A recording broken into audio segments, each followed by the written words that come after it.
Ok, agora nós iremos para aquele momento de 5 minutos, quando eu irei fazer a revisão. Então se liga aí, já que agora há pouco foi informado sobre a aula, foi passado, foi explicado, etc.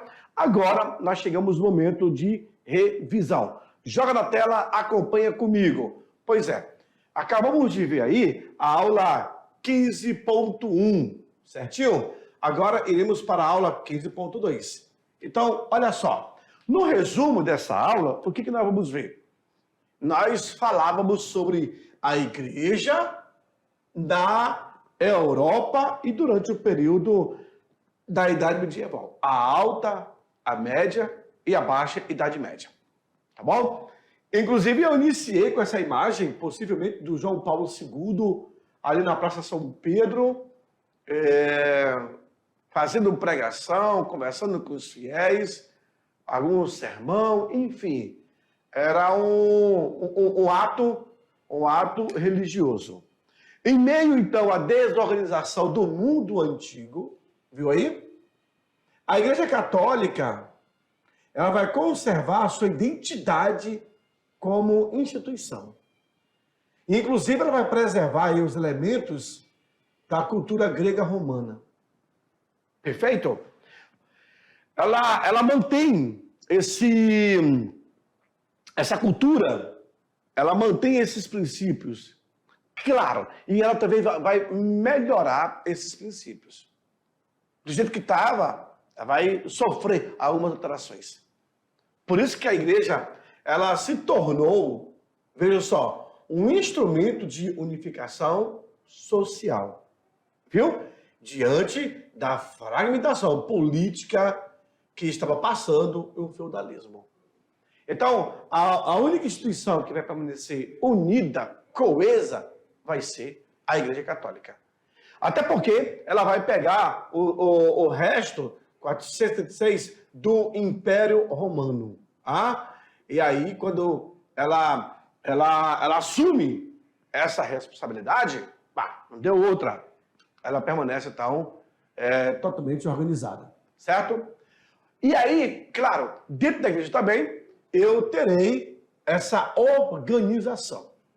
Como é que era, na verdade, a pirâmide clerical? Do jeito que nós estudamos a pirâmide da França, como é que estava dividido as classes, também existia isso dentro da igreja. Sabia disso? Pois é. Pode pagar. Olha aí, a igreja, então, ela é dividida em clero secular, certinho? E o clero regular. Professor, quem é que faz parte do clero secular? Olha aí, o clero secular, eu tenho aí os padres, os bispos e os arcebispos. Já o clero regular, ele é formado pelas congregações. E aí, diga-se de passagem, a congregação franciscana, beneditina, dominicana, os carmelitas e os agostinianos. Que 1, 2, 3, 4, 5, né? A chamada Companhia de Jesus, dividida em várias outras linhas, outras frentes. Assim é a formação. Então, na pirâmide social, era só isso aqui, ó. Era só duas classes. Aí eu tenho aqui secular e o regular.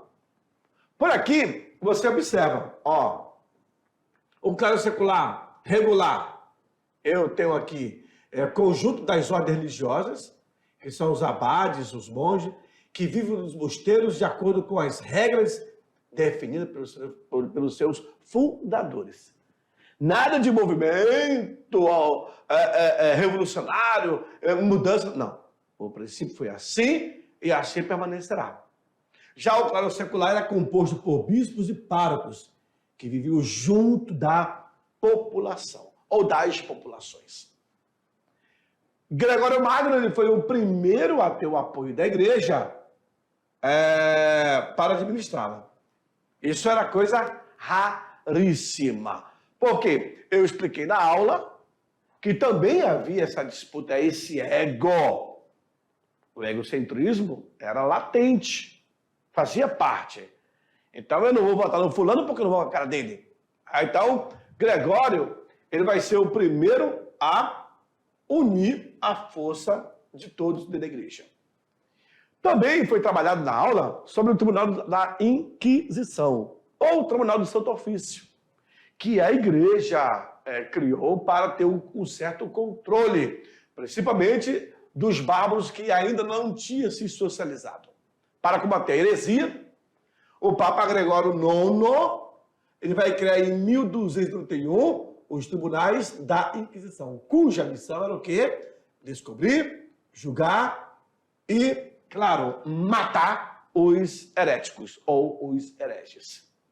As penas aplicadas iam desde a confiscação dos seus bens materiais até, inclusive, a morte na fogueira. E aqui vocês estão vendo o julgamento de um herege.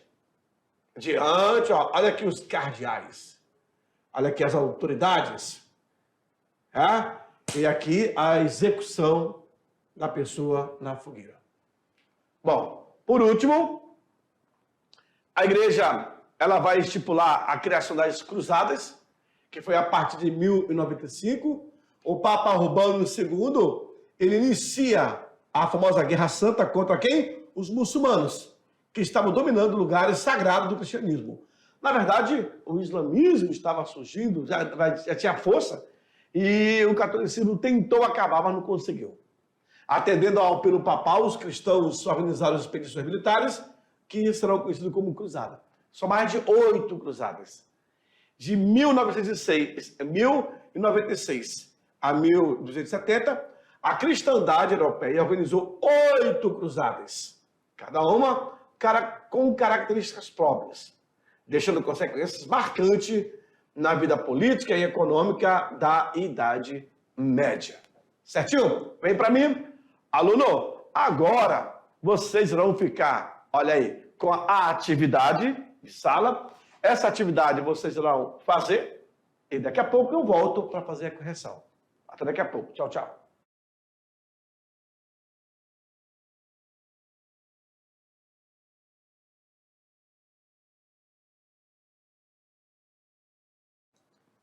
Ok, voltamos aí para o nosso plantão Tira Dúvidas e vamos fazer a correção da atividade. Agora há pouco eu deixei para vocês essa atividade, vocês foram para o intervalo, esfriaram a cabeça, analisaram, agora vamos fazer aquela nossa atividade.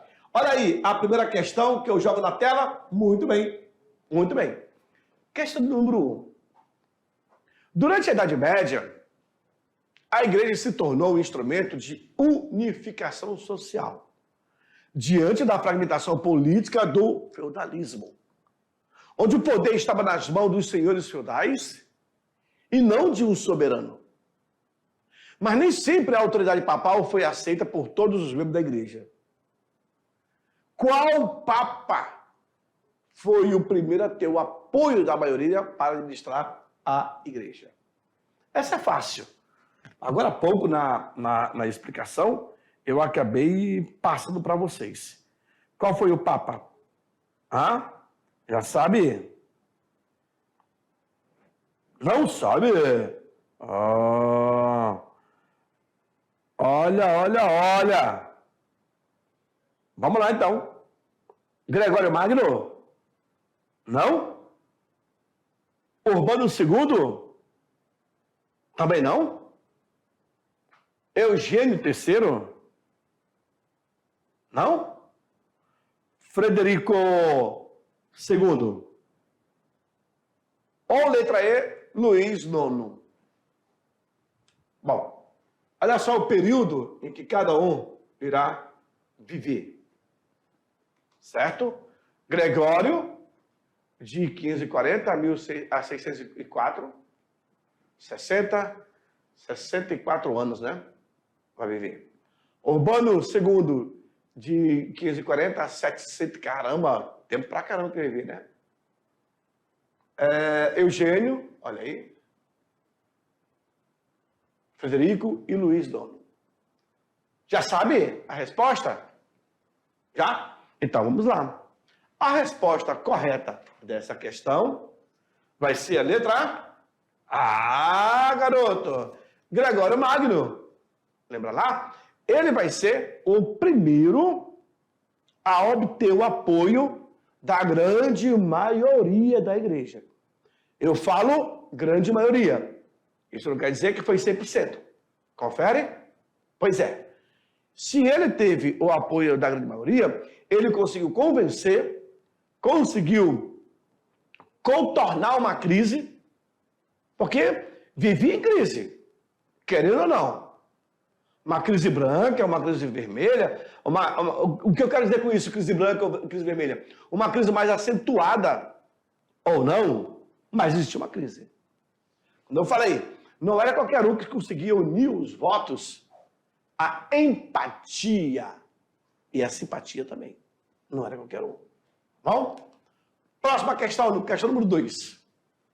Em 1231, o Papa Gregório IX, ele criou os tribunais da Inquisição, que vai ser a face cruel da igreja, cuja missão era descobrir e julgar os heréticos.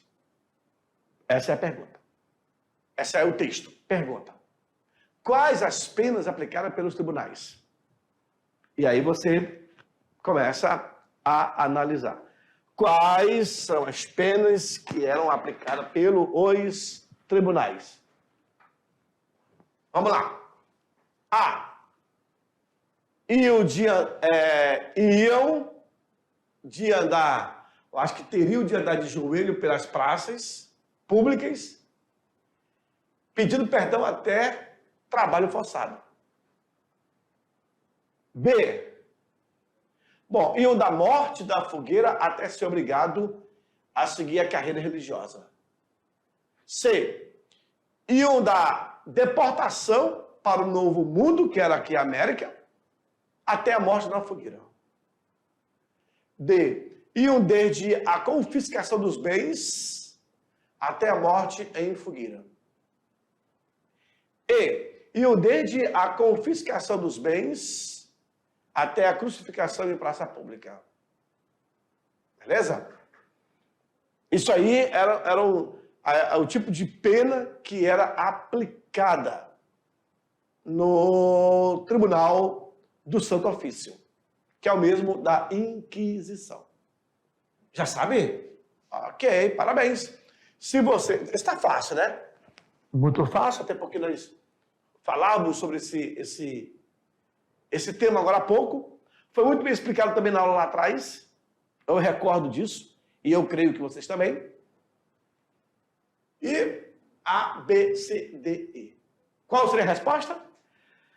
Já sabe? Então vamos lá. A resposta correta é a letra D. Lembra? Acabei de ser explicado lá atrás, na revisão. As penas aplicadas nos tribunais iam desde a confiscação dos bens materiais, entrava na casa da pessoa e levava os bens mais preciosos que eles tinham, bens materiais. É uma forma de punição.